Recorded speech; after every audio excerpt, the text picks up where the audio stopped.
Vamos a entrar al estudio, ¿verdad? Queremos aprovechar lo más que podamos siempre el tiempo. Gloria al nombre del Señor, amén. Así que Dios le bendiga grandemente. Vamos a la Biblia, hermano, vamos a la Biblia.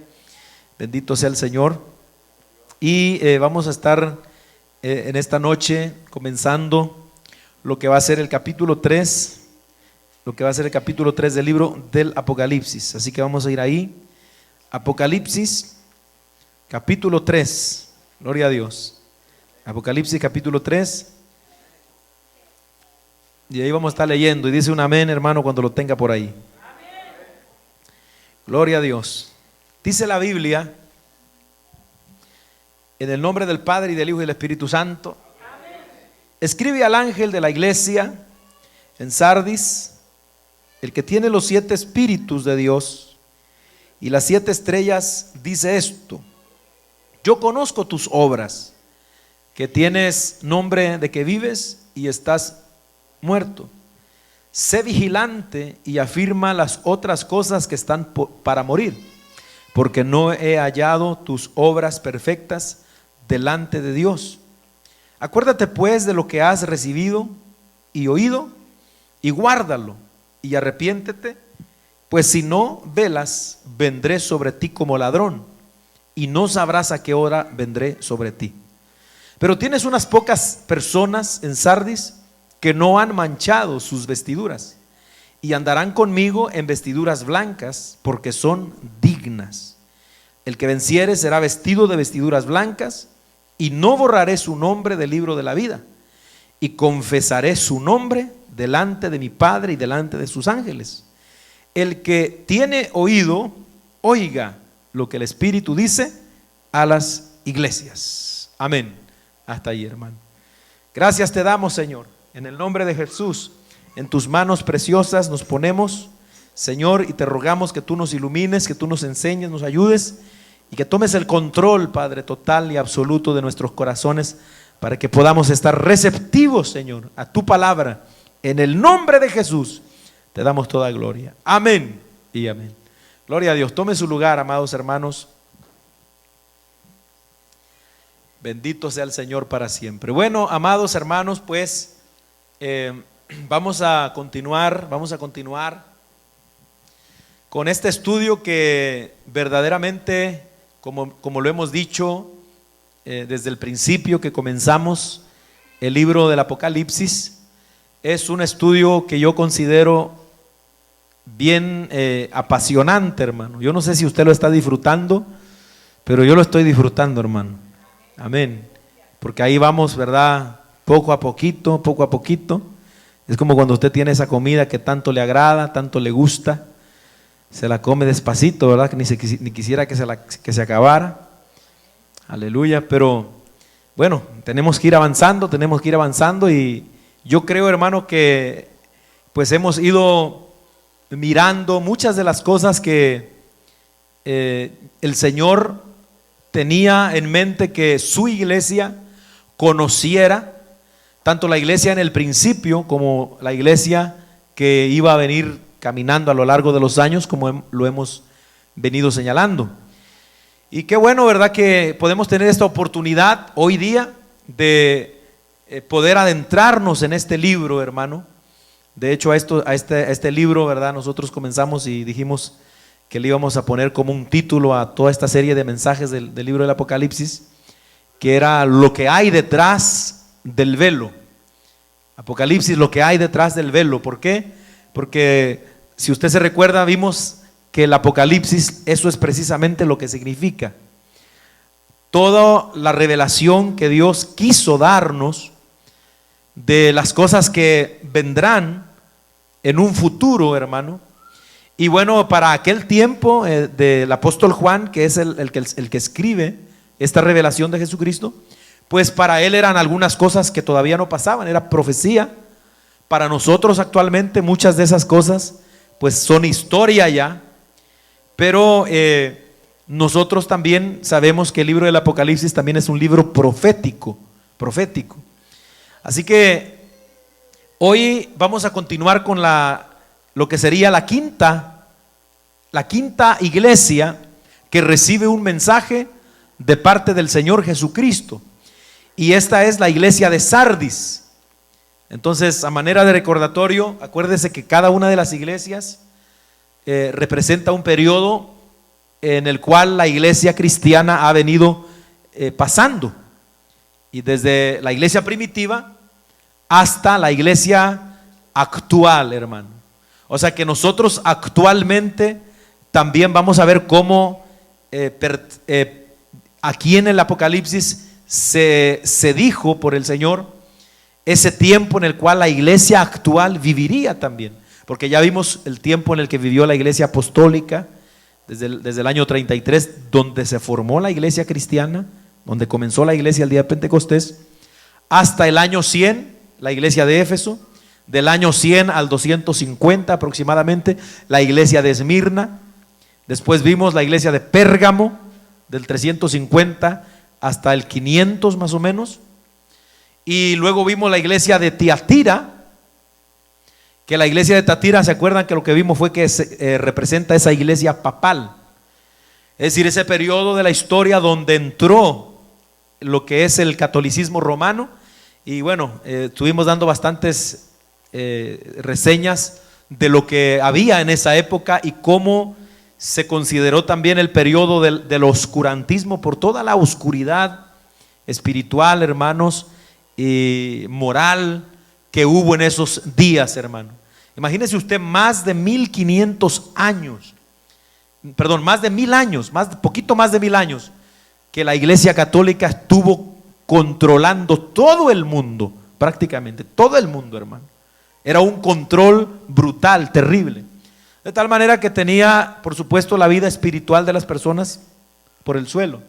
Pero siempre hemos mirado que Dios tiene un remanente que siempre va saliendo, siempre va saliendo. De Éfeso salió uno, de Esmirna salió otro, y siempre está esa iglesia ahí que late, hermano, el amor por el Señor y por la obra de Dios. Entonces la iglesia de Tiatira fue esa iglesia papal. Todos los desastres que ha hecho el papismo, hermano, lo vimos. Señalamos unos papas que han hecho cosas, hermano, que hasta el diablo le daría vergüenza, que eso está ahí ya, de hecho, pues tenemos esos estudios ahí en la internet, por los que no saben, para que usted los pueda oír si gusta ahí, de repente no se acuerda y los quiere repasar. Ahí están, hermano, ahí están. Pero hoy vamos a continuar con la iglesia de Sardis y vamos a ver, amados hermanos, cómo esta iglesia, si Tiatira representó la iglesia papal, Sardis representa a la iglesia de la Reforma, es decir, la iglesia de la época de la Reforma protestante.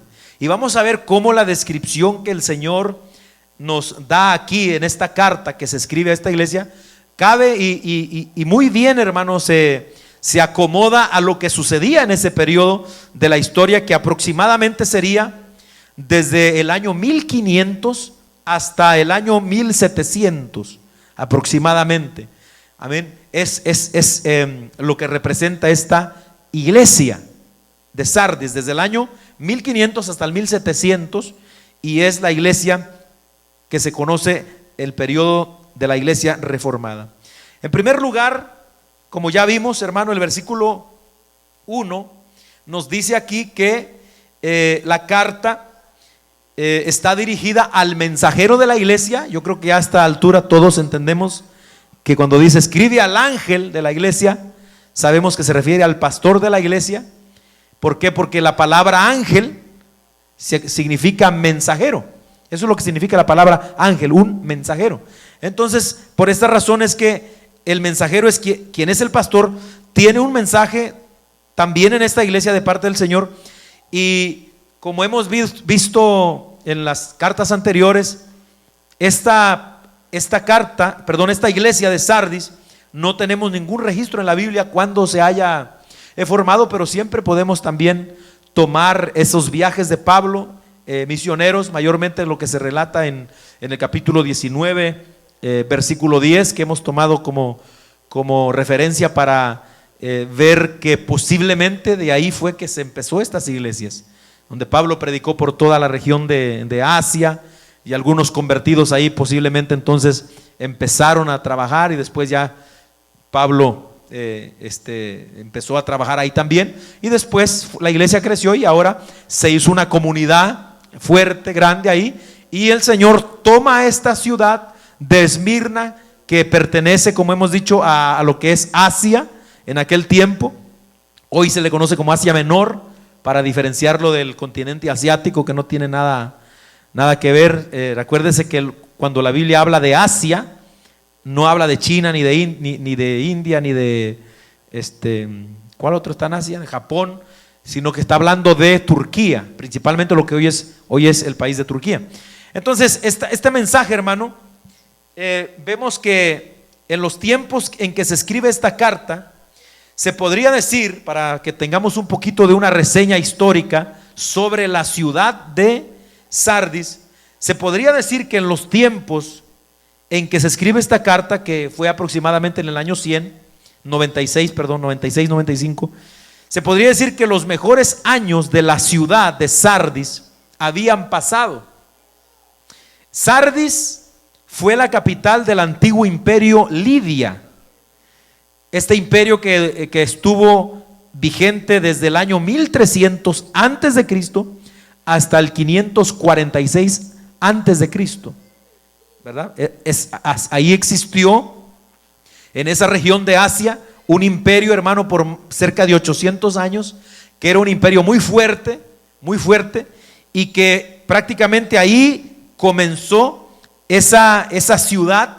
Y en ese imperio, amados hermanos, Sardis fue la capital, y fue una ciudad muy, pero muy importante y muy, pero muy famosa. Hay indicios de que esta ciudad fue donde por primera vez se acuñaron monedas en Asia Menor. Es decir, el manejo del dinero y todo eso que nosotros hoy es tan común para nosotros, se comenzaría, según los historiadores, allí en la ciudad de Sardis, en esos tiempos cuando Sardis era poderosa. Lo que vino a ser el inicio entonces de lo que hoy conocemos como el dinero moderno. Dice un antiguo historiador acerca de la ciudad, dice, Sardis tenía una riqueza proverbial, gracias a su último gobernante, que se llamó Creso, el rey que nadaba en oro. Usted lee la historia de la ciudad de Sardis y se va a encontrar que el último gobernante, un hombre, hermano, tan poderoso y tan rico, y así era de rica la ciudad, que se dice, hermano, proverbialmente, es decir, se formó como un dicho, que el rey Creso nadaba literalmente en oro. Algo así como un mito, ¿verdad? Por tanto poder y riqueza que tenían. Como cuando a lo mejor usted escuchó la historia del rey Midas, ¿se acuerdan o no? ¿Se acuerdan la historia del rey Midas en la escuela o no? Échenle coco, ¿se acuerdan o no? ¿Se acuerdan por qué era famoso el rey Midas? ¿Quién se acuerda? Porque todo lo que tocaba se convertía en oro. Esa era la historia, en mitología también, ¿verdad? Pero también de este rey, que era un rey real. El rey Midas era mito, por supuesto, pero este rey está registrado en la historia, que era un rey tan poderoso, hermano, que todo prácticamente lo tenía de oro, y por eso se dice que nadaba en oro. Bueno, esta ciudad fue conquistada fácilmente por el rey Ciro de Persia en el año 546 después de Cristo. La historia dice, oiga esto, que Sardis estaba muy confiada y sin guardia debido a su ubicación casi inexpugnable, ya que estaba protegida por enormes precipicios. Entonces la historia nos dice que la ciudad era tan poderosa, tan rica y a la vez protegida por la naturaleza, digámoslo así, porque estaba, hermano, rodeada de enormes precipicios, es decir, abismos terribles, que para poder llegar era prácticamente imposible. Entonces esta ciudad se sentía tan segura y tan confiada que no tenía ni siquiera guardia, como las demás ciudades era la costumbre que tuvieran siempre vigilantes a ver a qué hora llegaba el enemigo. No, según los historiadores, fue conquistada fácilmente por el emperador Ciro cuando llegó el imperio persa. porque ya allí en esa historia, que la Biblia no nos relata esta historia de Sardis, pero está en la historia, pero sí nos relata la historia de Ciro, el rey de Persia.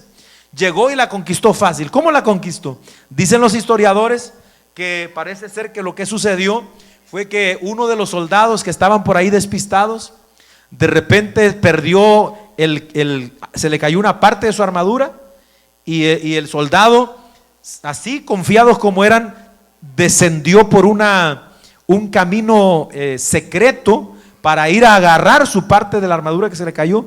El ejército persa que estaba vigilando la ciudad, porque así es que se conquistaban las ciudades anteriormente, se le ponía sitio y se vigilaba, y podían tardar ahí afuera de la ciudad esperando 1 año, 2 años, pero mirando cualquier detalle. Entonces la historia dice que ese soldado descendió sin ninguna preocupación y lo estaban observando los enemigos de lejos, y lograron ubicar ese lugar por donde él bajó, y fue por ahí donde lograron entrar y subir esos acantillados, esos precipicios que eran prácticamente los que protegían la ciudad, de tal manera que cuando ellos llegaron a la ciudad estaba desprotegida, porque no había guardia ahí, no estaban atentos, no estaban listos.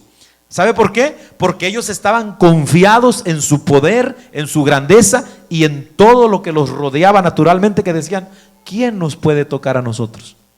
Algo así como lo que pasó con los Estados Unidos aquí el 7 de diciembre en la Segunda Guerra Mundial, con lo del ataque de Pearl Harbor, ¿se acuerdan?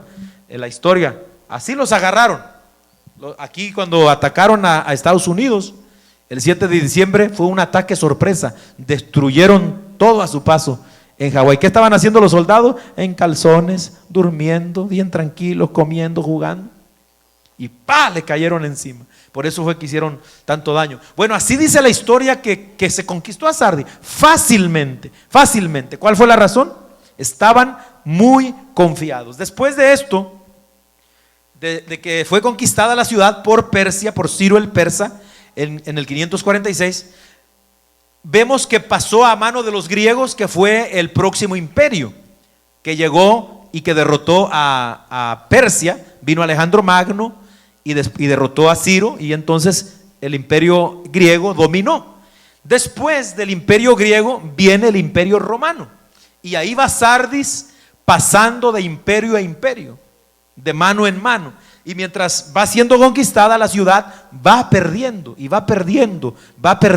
toda aquella grandeza y poder que tenía, hasta que la hallamos aquí en el Imperio Romano, que era una ciudad también fuerte y todo, pero no era nada comparable con la grandeza y con la gloria que tenía cuando era, hermano, la capital del imperio aquel llamado Lidio. Bendito el nombre del Señor. Dice la historia también que esta ciudad de Sardis fue destruida por un terremoto en el año 17 de nuestra era, después de Cristo, y fue reconstruida tiempo después. Los hallazgos arqueológicos muestran que había en ella un gran templo dedicada a la diosa griega Artemisa. Amén, que ya hemos repetido muchas veces que esa diosa Artemisa era ¿quién? La diosa Diana.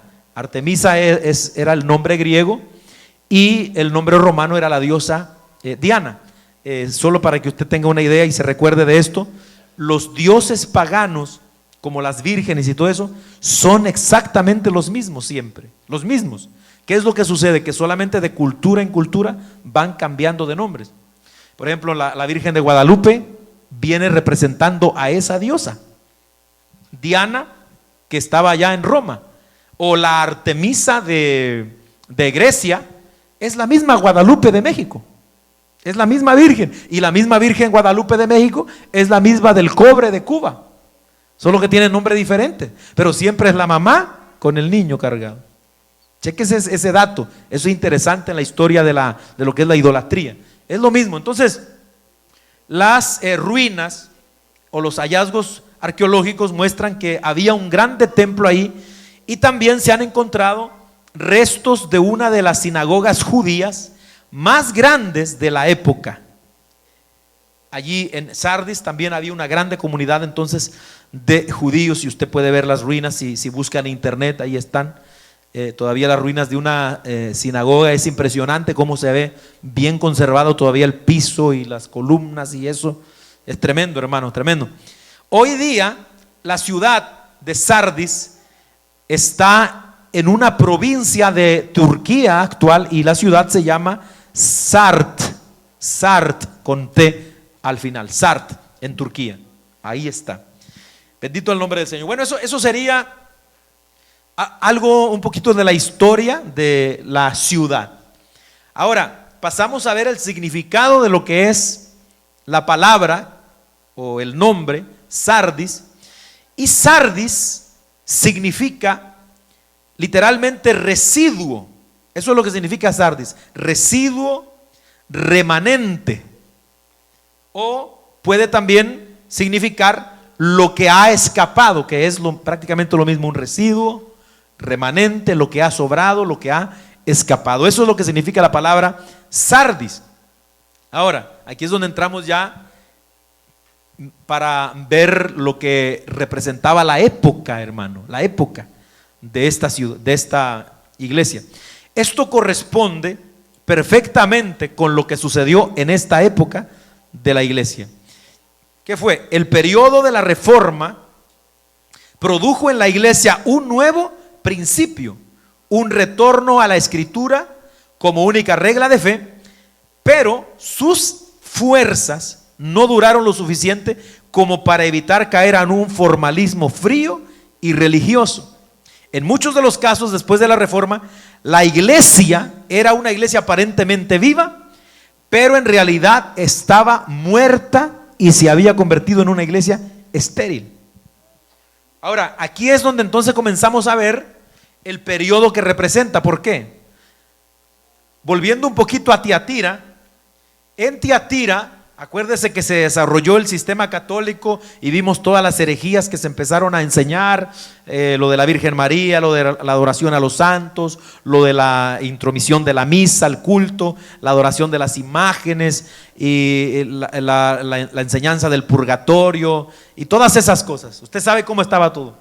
Bueno, el Señor viene ahora y trae este mensaje a Sardis porque había sucedido algo en la iglesia y que fue lo que prácticamente vino a ser algo que partiría la historia también, hermano.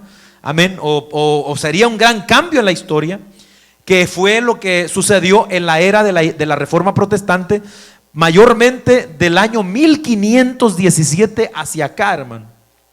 Ya nosotros sabemos que la Reforma Protestante fue ese momento en el cual se empieza, hermano, a separar muchas facciones, digamos, en la Iglesia Católica.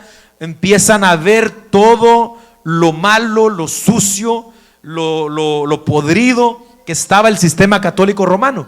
¿Qué fue lo que desató la Reforma Protestante? ¿Qué fue lo que desató? Bueno, así en palabras no muy profundas, pero rápidas.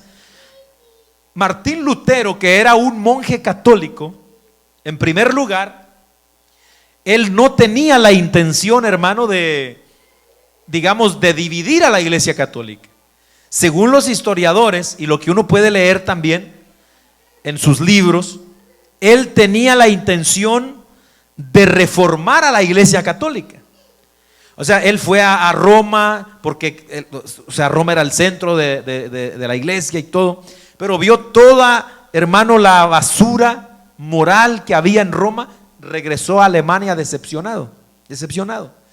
Mayormente cuando por el año 1500, hermano, 17, en esas fechas, 16, 17, él oyó que por toda Alemania se estaba predicando el perdón del Papa para los pecados de las personas a través de la venta de indulgencias.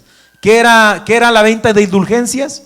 Bueno, la venta de indulgencias era un perdón papal por los pecados de las personas que estaban vivas, incluso también por las personas que estaban muertas.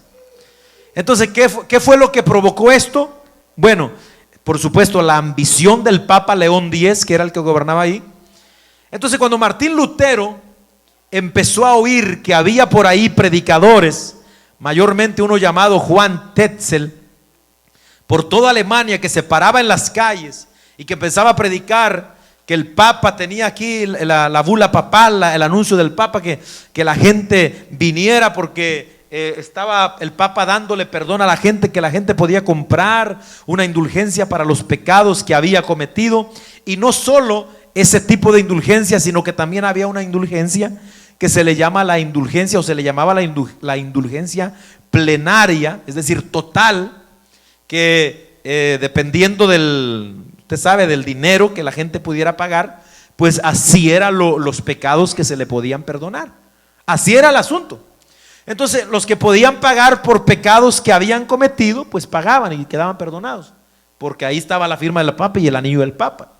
Pero los que querían un poquito más y querían que se les perdonaran los pecados pasados, pero que también se les perdonaran los que iban a cometer el próxima semana, el próximo mes, incluso el próximo año.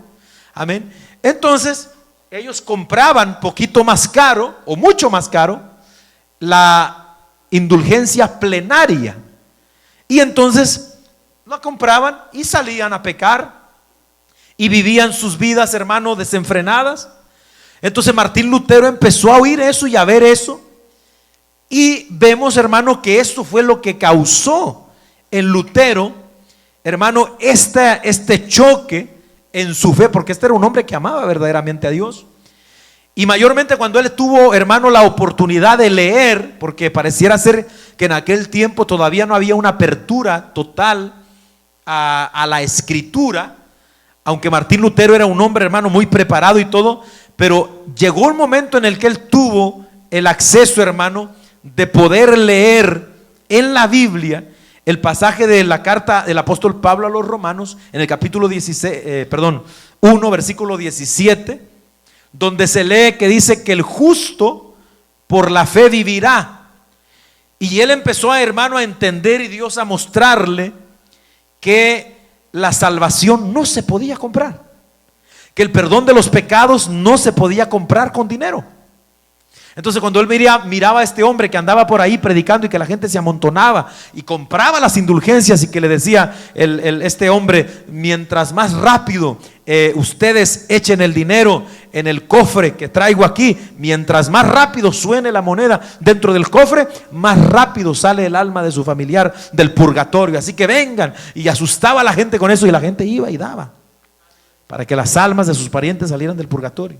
Eso colmó, hermano, lo que Martín Lutero ya sentía por todo eso.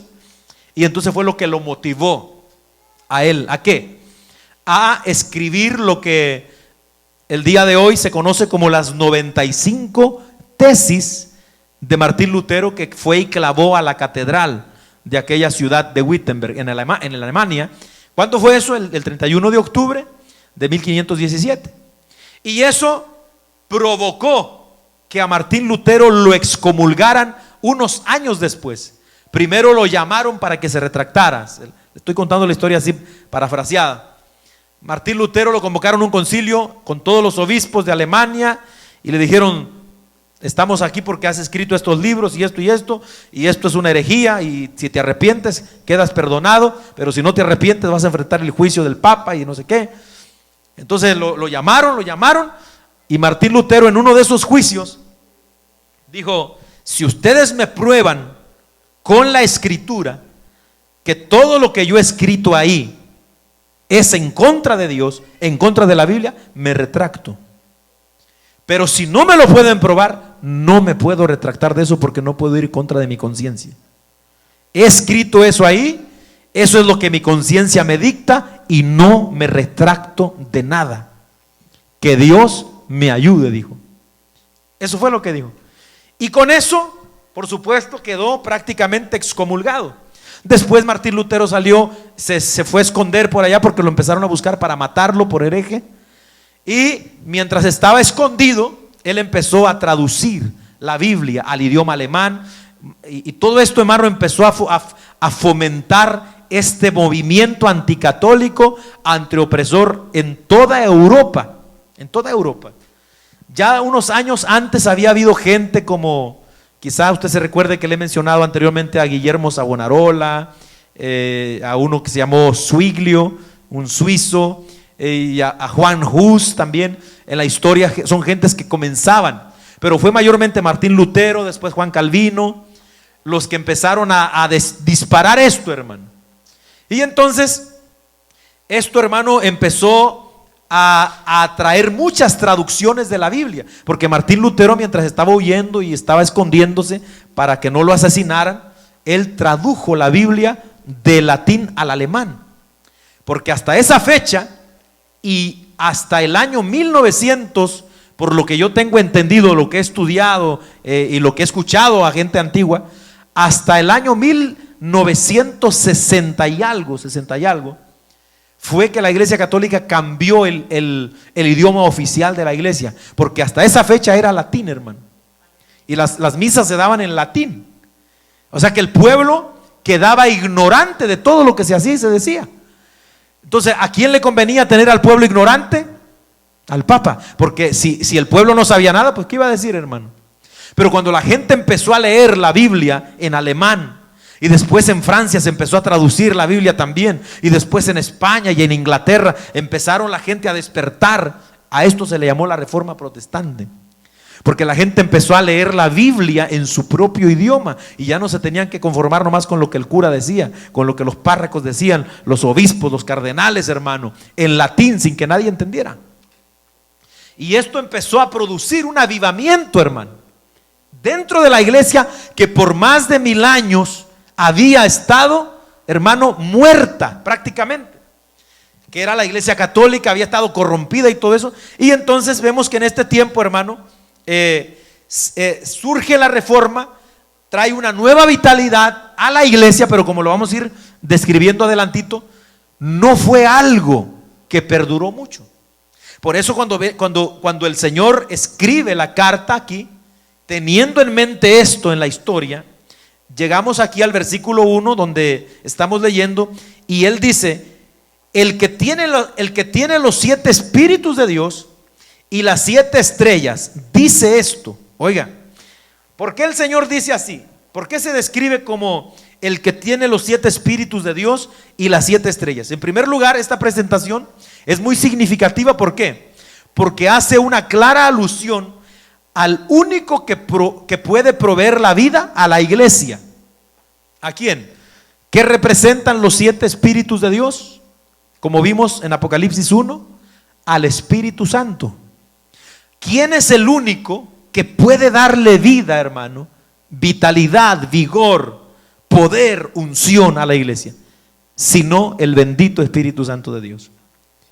Amén. Y vamos a ver ahorita lo interesante de esto, hermano, porque el Señor le está diciendo. Entonces, ¿por qué? ¿Por qué? Bueno, Cristo Jesús, dentro de Cristo, habita en la plenitud del Espíritu Santo. Y le recuerdo Isaías capítulo 11, versículo 2, donde la Biblia dice: el Espíritu que habitaba en Cristo. ¿Por qué dice la Biblia los 7 espíritus de Dios? No es que haya 7 espíritus santos, por supuesto, sino que el Espíritu Santo es, hermano, o trabaja en esta manera séptuple, en esta manera en la cual nos lo refleja la Biblia. Y ahí en Isaías capítulo 11, versículo 2, usted va a encontrar que se mencionan 7 características o 7 formas en las cuales se presenta el Espíritu Santo. Amén. Espíritu de sabiduría, espíritu, hermano, de poder, espíritu de gracia, y todo lo que menciona Isaías ahí estaba en Cristo, en Cristo. Por eso es que se menciona esto. Amén. Porque la iglesia de la Reforma, es verdad que retomó en la idea de Martín Lutero la palabra, todo lo que en la iglesia primitiva creían. De hecho, si usted estudia un poquito la historia, va a encontrar que a este periodo, de aquí es donde salen estas palabras fuertes que se les llamó las 5 solas de la Reforma, donde prácticamente se centraban en que solo Cristo salva, la sola Escritura, es decir, solo necesitamos la Biblia, no necesitamos nada más, que el catecismo, que los dogmas del Papa, nada, solo la Biblia. Aquí el Papa no puede ser adorado, aquí solo Jesús. Solo Cristo salva.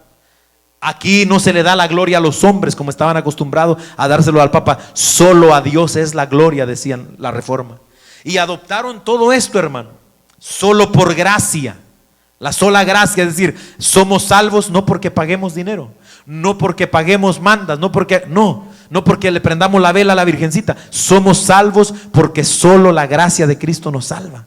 Somos salvos por gracia. O sea, todo esto rescató la Reforma protestante sin lugar a dudas, hermano, y trajo esto para atrás.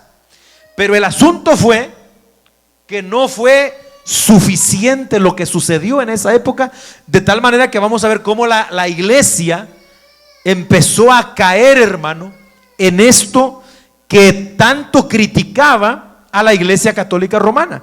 Bendito el nombre del Señor. Entonces, por otro lado, al hacer la mención de las 7 estrellas, que son los ángeles de las iglesias,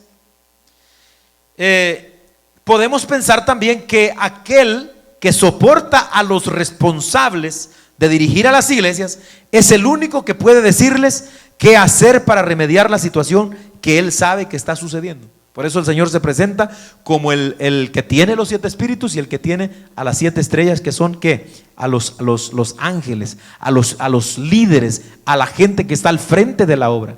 Yo tengo, amén, el Espíritu Santo, y tengo también a los siervos que trabajan en la obra. Yo soy el único que les puede decir a ustedes lo que tienen que hacer, porque el problema fue que la gente en la Reforma le empezó a dar mucho poder, mucho power, mucho peso a los reformadores, hermano. Y ahí fue donde se empezaron a apartar del que verdaderamente le puede dar vida a la iglesia. Mire, un predicador puede ser muy bueno. Un predicador puede predicar muy bien, muy elocuente. Una iglesia puede tener los mejores medios, puede ser la más famosa, puede tener el mejor templo, hermano, pero si no tiene al Espíritu Santo, no sirve. No puede hacer la obra que Dios no la mandó a hacer, hermano. Por eso es que es bien importante entender que el Señor se le presenta así, porque ni Lutero, ni Calvino, ni Arminio, ni ninguno de los que vino, hermano, en esta época pueden hacer que la iglesia esté viva. Ni uno de ellos. Nadie. Bendito el nombre del Señor. Solamente el poder del Espíritu Santo. Eso tenía que quedarle claro a la iglesia. Alabado el Señor. Y hoy también, hermano. Entonces, vamos a ver el versículo. Ahí todavía estamos en el versículo 1. Dice: yo conozco tus obras, y note que tienes nombre de que vives y estás muerto. Oiga, yo conozco tus obras, que tienes nombre de que vives y estás muerto. El problema de Sardis, entonces, hermanos, vemos que era un problema serio. ¿Cuál era el problema de Sardis?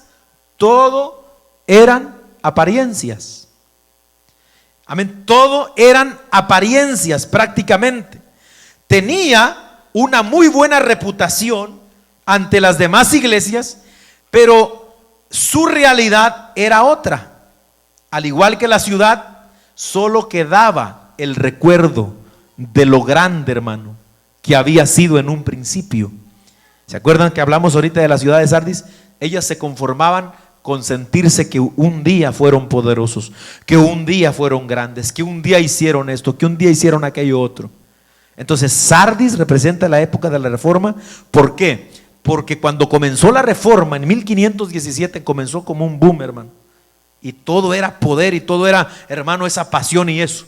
Pero con el paso del tiempo se fueron equivocando, porque los hombres que le estoy mencionando, hermano, no eran perfectos, y los hombres nunca son perfectos, hermano, nunca. Ahora, ¿qué pasó? ¿Qué sucedió? ¿Sabe? Al igual que la ciudad, solo quedaba el recuerdo. ¿Y por qué el Señor dice esto tan cruel, tan duro? Tienes nombre de que vives y estás muerto.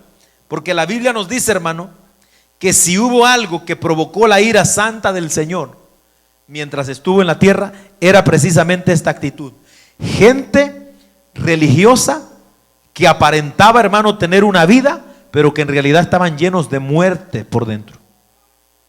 Si hay algo que al Señor le desagrada verdaderamente, es las apariencias de que se está vivo, pero en realidad está muerto. Mateo capítulo 23, versículo 27. En ese capítulo, que es, hermano, una exhortación dura, severa, al grano, sin anestesia, a los fariseos, el Señor da todos esos ayes contra los fariseos. Ay de vosotros, escribas y fariseos hipócritas, porque hacen esto y esto otro, y ustedes saben que son unos muertos. Y ahí donde dice el versículo 23 es porque ustedes a la verdad son como sepulcros blanqueados. Se ven bien por fuera, pero por dentro están llenos de huesos de muertos y de toda podredumbre. Entonces el Señor estaba airado, enojado, molesto con los fariseos. ¿Por qué? Porque ellos estaban muertos, pero su apariencia era de que tenían vida. O sea, toda la gente en el pueblo, cuando pasaba un fariseo y lo miraban con sus grandes, ¿cómo se llamaban los flecos de los mantos? Y cuando los miraban, hermano, que llevaban los rollos de filacterías aquí enredados en las manos y aquí en la cabeza, cuando oraban y se ponían a orar, y todo eso que hacían, la gente decía: wow, qué santidad, wow, qué pureza.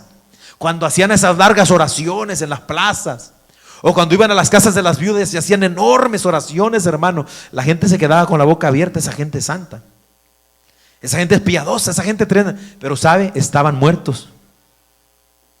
Eran puras apariencias. Entonces Sardis, para dejar un poquito la reforma y venirnos también al contexto de iglesia y de cristianos, porque acuérdense que no solamente las iglesias representan una etapa del tiempo que pasó la iglesia, sino que también representan a iglesias locales y también representan a cristianos locales, hermano. Quiere decir que nosotros también, cuando leemos el mensaje a Sardis, debemos de poner atención, hermano, y de examinarnos a nosotros mismos también, porque puede ser que también el Señor nos pueda reprender si nosotros tenemos una vida de apariencia nada más, de que estamos vivos, pero estamos muertos en realidad. O sea, se ve muy bien la reputación, se oye muy bien, pero ¿quién es el que conoce lo profundo de los corazones? Dios. Amén. Dios, hermano. Hoy día, imagínense que yo me pongo a pensar qué tan comprometidos estamos nosotros, hermano. Por eso espero que usted me entienda, hermano, cuando la palabra viene. Amén. Pero imagínense qué comprometido. Llega una gente ahí y lo primero que ve a la entrada es un rótulo: Iglesia de Dios Pentecostés, palabra viva. ¿Tenemos nombre de que vivimos o no? ¿Ya no se ha puesto a pensar en eso? El nombre de nuestra iglesia es Iglesia Pentecostés, palabra viva. Entonces, ¿qué? Se oye bonito, ¿verdad? Porque uno le puede poner el nombre que uno quiera a la iglesia: Iglesia del poder espacial atómico del Espíritu Santo, iglesia de no sé qué, del fuego que cae, de la Shekinah, iglesia de la unción y el poder, y aquí allá. Ok, está bien, así se llama, así tiene nombre, pero ¿de verdad hay vida? ¿De verdad en esa iglesia, cuando la gente llega, es tocada por Dios? ¿O de verdad ese cristiano que tiene esa apariencia de santidad, amén, esa pulcridad, ese vestuario tan bonito y tan agradable, será que dentro de ese corazón hay vida espiritual? Eso tenemos que ponernos a pensar nosotros, hermano, porque de otro modo tenemos problema aquí con el Señor, porque Él tiene los 7 espíritus de Dios. Él es el que escudriña también los corazones, hermano. Así que nosotros debemos tomar consejo aquí. A su nombre sea la gloria, aleluya. Entonces note, hermano, que en la época de la reforma que representa Sardis, este fue el problema. Note, salieron de Roma, del sistema católico romano, pero conservaron algunas cositas. Es como decir hoy, nosotros salimos del mundo, pero todavía queremos tener algunas cositas del mundo. No se puede, hermano. Tarde que temprano, esas cositas van a arroparnos totalmente. Entonces, note lo que sucedió, según la historia que uno puede leer.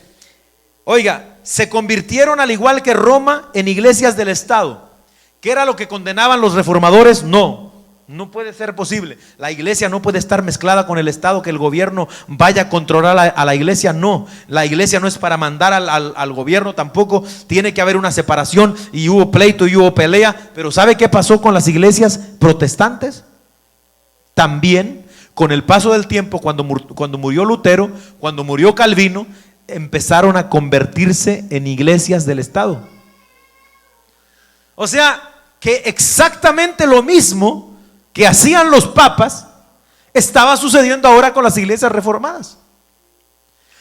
Entonces, Martín Lutero no quería, hermano, tener una iglesia luterana, pero se formó la iglesia luterana. ¿Quién es el líder de la iglesia luterana? Martín Lutero. Amén. Y después en toda Alemania se sentó la iglesia luterana como la iglesia oficial del país de Alemania. Y lo que sucedió en Alemania sucedió por toda Europa, de tal manera que luego en Inglaterra la iglesia oficial de Inglaterra fue la iglesia anglicana. Y por ahí se fueron pasando, hermano, de tal modo que las iglesias que salieron de la reforma protestante, las iglesias protestantes, se fueron convirtiendo en iglesias estatales también. Escuche esto que agarré de aquí de un libro de historia. En el caso de Lutero, por ejemplo, él buscó la aprobación de líderes políticos. Finalmente la iglesia luterana se convirtió en la iglesia estatal de Alemania. Por otro lado, las demás naciones también buscaron hacer lo mismo, de tal manera que la iglesia anglicana vino a ser la iglesia de Inglaterra, la ortodoxa la de Rusia. Al convertirse en iglesias estatales, automáticamente toda la población venía a ser cristiana, lo cual era un verdadero problema para la iglesia real, ya que no había una conversión genuina al evangelio de Cristo, mucho menos una relación íntima con él. Otro de los peligros era que cabía la posibilidad de caer en la adulación del gobierno para obtener favores. Ahora, si usted viene siguiendo el hilo de la historia de la iglesia, exactamente lo que sucedió con el papado de Roma estaba pasando ahora con la iglesia protestante. Después de que costó tanto, hermano, salir de ahí, se volvieron a convertir en lo mismo, en iglesias del Estado, en iglesias que le pedían favores a los políticos, en iglesias, hermano, que empezaron a adoptarlo, el mismo sistema.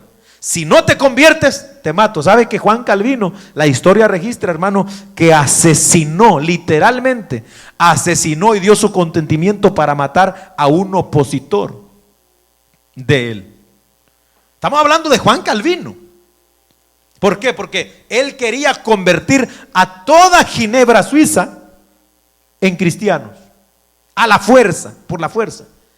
Y entonces la gente que llegaba y la religión protestante ahora, digamos, llegaba, entonces toda la gente se convertía en protestantes.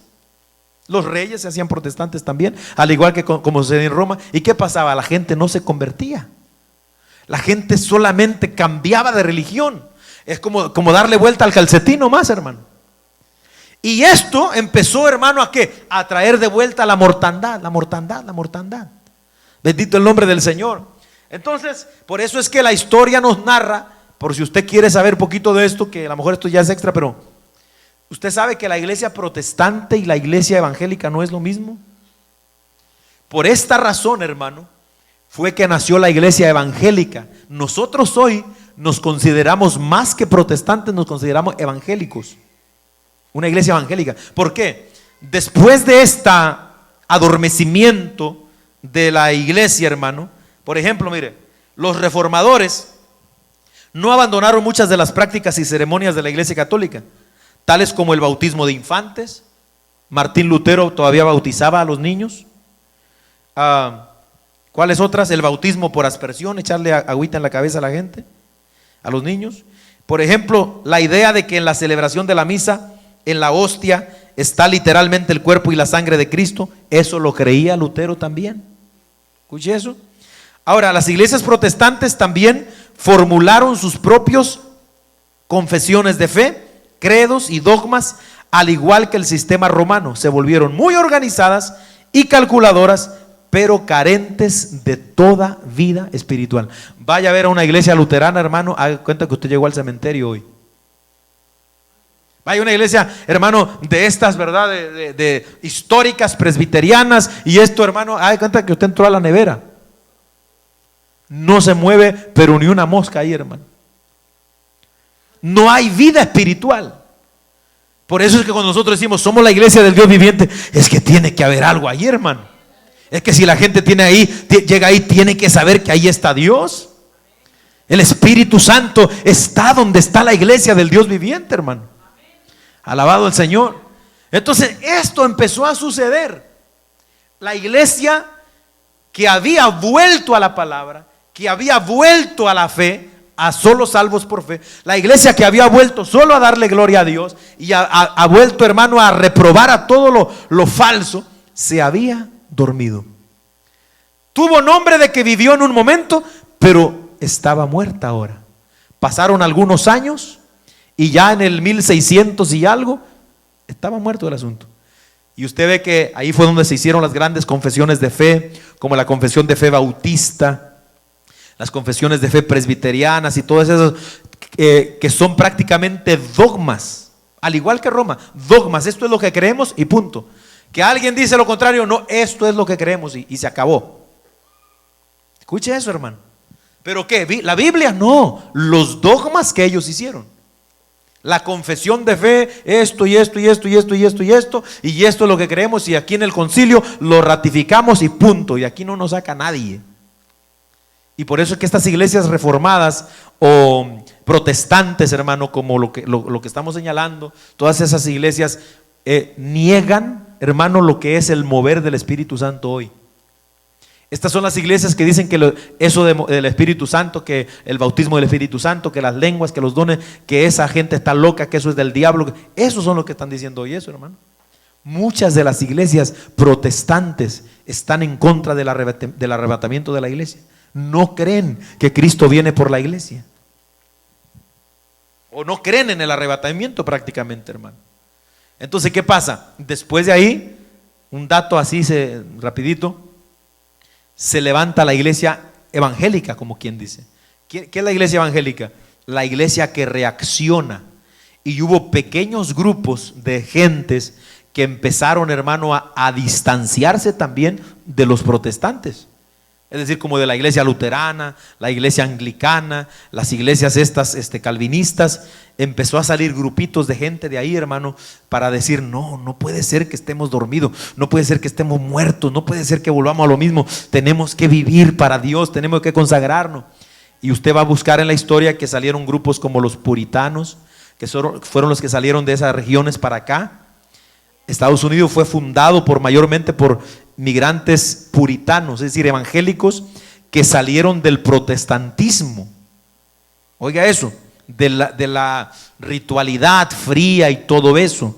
Salieron de ahí y traían verdaderamente el deseo de servir a Dios, de amar a Dios, de vivir vidas santas.